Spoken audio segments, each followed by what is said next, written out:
황제의 정력 비밀, 캐비아의 충격 진실.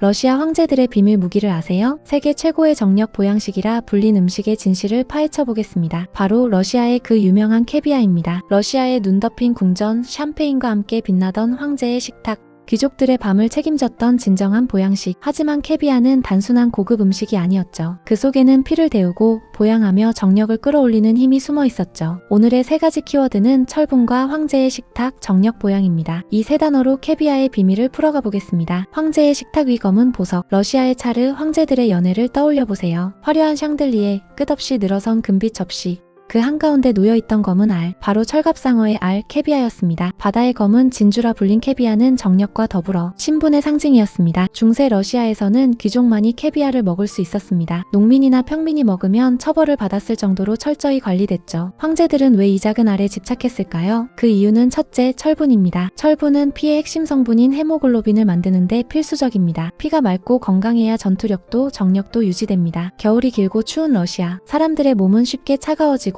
피로도 쌓였습니다. 이때 캐비아는 강력한 철분 공급원이었습니다. 러시아 귀족들이 연회 전 캐비아를 먹은 건 단순한 사치가 아니었죠. 몸의 엔진을 예열하는 의식이었던 셈이죠. 피가 데워지고 얼굴은 붉어지고 밤은 길어졌습니다. 과학적으로도 캐비아에는 철분 함유가 높습니다. 그뿐 아니라 단백질, 오메가3 지방산, 비타민 O와 D가 풍부합니다. 심장을 튼튼하게 하고 혈액순환을 원활하게 하며 피로를 씻어주며 정력을 높여줍니다. 그런 연유로 러시아 황제들의 정력제로 완벽했습니다. 황제 식탁의 은밀한 비밀은 무엇이었을까요? 황제와 귀족들은 왜 꼭 샴페인과 함께 캐비아를 즐겼을까요? 음식궁합이 잘 맞고 특유의 풍미가 있었습니다. 샴페인은 혈관을 확장시켜 혈액순환을 빠르게 돕습니다. 여기에 철분 가득한 캐비아가 더해지면 피는 뜨겁게 돌고 몸은 활력을 찾았습니다. 실제로 역사적 기록에 따르면 러시아의 니콜라이 2세는 장시간 연회와 무도회를 즐기기 전 반드시 캐비아를 먹었다고 합니다. 단순한 호화로운 간식이 아니라 체력과 정력을 위한 준비식이었던 겁니다. 캐비아는 그 정도로 힘이 강했죠. 전사의 보양식에서 황제의 보양식으로까지 캐비아는 황제만 먹은 게 아니었습니다. 러시아의 전사, 코사크 기병들도 즐겼다고 알려졌죠. 전투 전 철갑상어 알을 먹었다는 기록이 있습니다. 강력한 전투력, 지치지 않는 체력, 그들이 혹독한 겨울을 버틸 수 있었던 배경에는 이 작은 알의 힘이 있었습니다. 시간이 흘러 전사들의 음식은 그 효과를 인정받아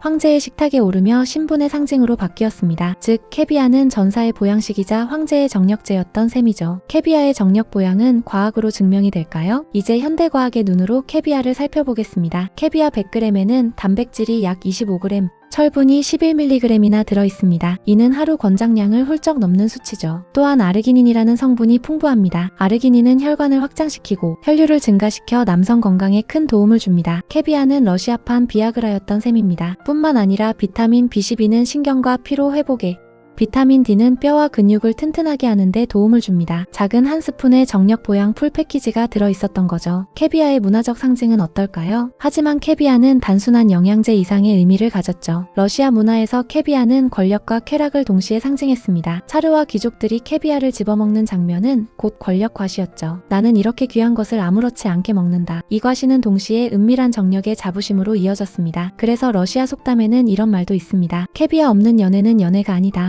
19세기 러시아 캐비아는 유럽 전역으로 퍼져나갔습니다. 프랑스 귀족과 독일 황제의 식탁에도 오르며 국제적 보양식으로 자리 잡았죠. 심지어 미국 금광시대의 갑부들도 마찬가지였죠. 캐비아를 성공의 상징으로 즐겼습니다. 정력 보양, 권력 과시, 그리고 쾌락. 캐비아는 국경을 넘어 전 세계의 욕망을 자극했습니다. 오늘날의 캐비아는 어떠할까요? 오늘날 캐비아는 여전히 고급 음식으로 불립니다. 한 스푼에 수십만 원을 넘는 경우도 있죠. 하지만 여전히 캐비아는 정력 보양식으로 주목받고 있죠. 특히 피로와 스트레스가 쌓인 현대인에게 철분, 단백질, 오메가3는 최고의 활력제입니다. 물론 매일 먹기엔 부담스럽죠. 하지만 중요한 날, 특별한 순간, 캐비아는 여전히 정력과 기운을 불어넣는 검은 보석으로 자리합니다. 한국에서 캐비아는 어떤 대접을 받을까요? 흥미로운 건 한국에도 비슷한 문화가 있습니다. 삼계탕, 장어, 녹용 등 여름이나 특별한 날에 먹는 보양식, 러시아의 캐비아와 닮아있죠. 결국 인류는 모두 같은 고민을 안고 있었습니다. 어떻게 여름을 버티고 어떻게 밤을 지킬 것인가? 문화는 달라도 답은 비슷했습니다. 강력한 영양, 풍부한 철분, 그리고 활력을 불어넣는 보양식. 오늘 우리는 러시아의 황제 식탁에서 시작해 전사의 전투식 그리고 현대의 건강식으로까지 다양하게 이어지는 캐비아의 여정을 살펴봤습니다. 작고 검은 알 속에 숨겨진 비밀, 철분이 데운 피, 황제의 권력, 정력 보양의 진실, 러시아 황제들의 밤을 지탱한 보양식 캐비아. 이제 그 진실은 우리에게도 큰 영감을 줍니다. 오늘 저녁 혹시 특별한 날이라면 샴페인 한 잔과 캐비아 한 스푼으로 황제의 기운을 느껴보시는 건 어떨까요? 이것이 도움이 되시면 구독과 좋아요 꾹 눌러주세요. 다음 시간에는 또 다른 정력제를 알아보겠습니다. 여러분 모두 정력 왕성한 삶을 사세요. 더 자세한 내용은 맥산정력왕 채널에서 확인하세요.